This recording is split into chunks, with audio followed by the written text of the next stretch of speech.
If you're a busy gamer, you are super strapped for time and you probably missed out on the initial hype of Hogwarts Legacy. In the last year, it has gone on to be the highest selling game of 2023, outselling Tears of the Kingdom, Spider-Man 2, Madden 24, and Call of Duty. And this is the first year in a while where I can recall a single-player story-based game outselling Call of Duty. So as a gamer whose biggest commodity is time, is this game all hype, or is it a solid game that you want to put right now instead of throwing it in your backlog? Let's go find out. If you've ever been reading the books or watching the movies and really just wanted to explore the world of Hogwarts for yourself, well, this is it. The music, atmosphere, combat, they're all very well done here. The music seems to aim for a blend of the entire Harry Potter universe rather than just the John Williams like the Star Wars games with Jedi Fallen Order and Jedi Survivor do. All of it fits really well into the world, and you can definitely it's definitely worth a listen outside of playing the game itself. You ever wait in the main menu of games just to listen to the music because it's so peaceful or just cool in general? You'll definitely spend a couple of extra minutes each session listening to the music in this main menu. All the music here is really well done, though.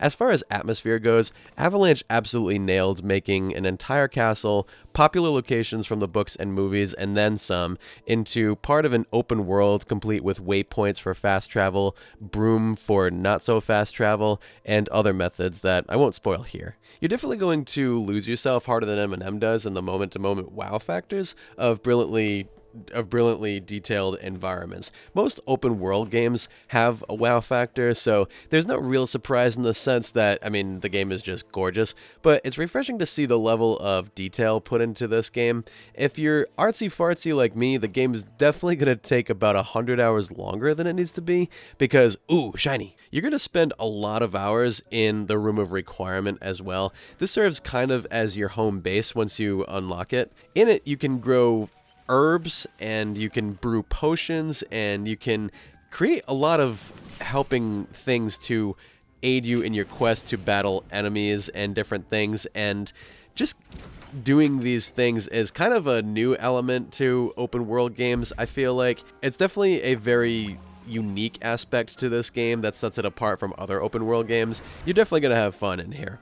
The combat is for sure a learning curve. You have over 16 spells, over 6 craftable potions, 3 different herbs to craft, and they all take a bit of time to learn the different mechanics for them, with brewing potions and growing herbs and stuff. You have your basic rapid fire spell, which kind of acts as a gun, for lack of a better term. From there, you learn new spells from different teachers after classes, and assignments they give you to kind of do on your own after class. There's different ones that you learn. Some enemy types are weak. Some enemy types are weak against certain spells, and then others has no effect on them whatsoever. Trust me, do not go up against a big 10-foot troll trying to use Wingardium Leviosa. Just doesn't work. It could be a while before you make muscle memory of the fact that you need to press right on the D-pad and not the left side of the touchpad or the select button if you're using Xbox.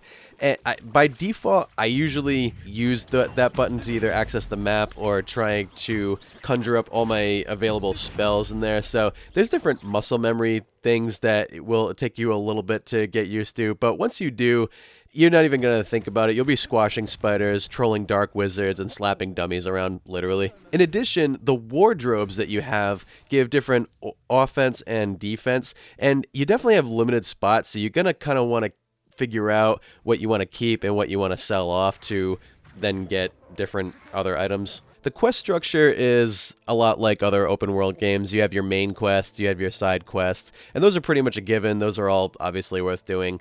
Then you have your assignments from teachers, and these sort of act more like fetch quests, but they're more exciting. They're necessary to understand the game's mechanics because this is how you learn all your different spells. You're going to need money to purchase these different materials, and there's a few different ways to get money, but the best way and the fastest way is these chests that have an eyeball on them. Now, if they see you, they're going to close up, but if you cloak yourself with a spell, you can slip right past and get the 500 coins pretty quickly. It's probably going to be easiest if you either Google or you look on YouTube for videos showing you where these chests are, because You can definitely go and kind of stumble across them, but they're not going to take away too much if you Google just to kind of speed up things, really. Really, and with everything else that you're doing with this game, you should be fine, you should be fine not spending time finding these chests. Additionally, there is a quest structure I've never actually heard of before, but it is kind of ultimately familiar, and these are the relationship quests.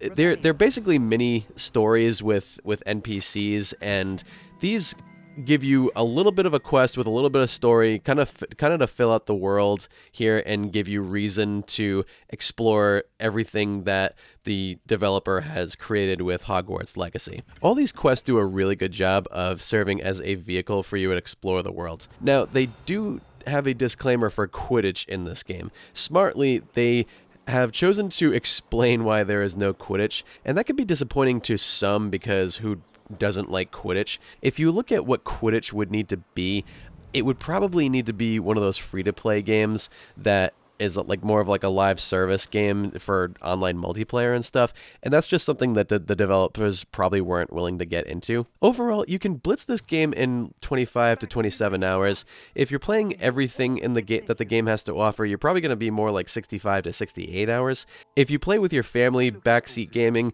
you'll probably have no problem experiencing it more on the completionist side. If you only have an hour to play before bed and you're in the middle of a quest, it's definitely easy to save right in the middle and pick up for later. It's not like Red Dead where you can't save in the middle of a mission. If you did finish the game, let me know your playtime and what your favorite quest was. Be sure to check out other reviews that you buy with your time, and I'll see you on the next one.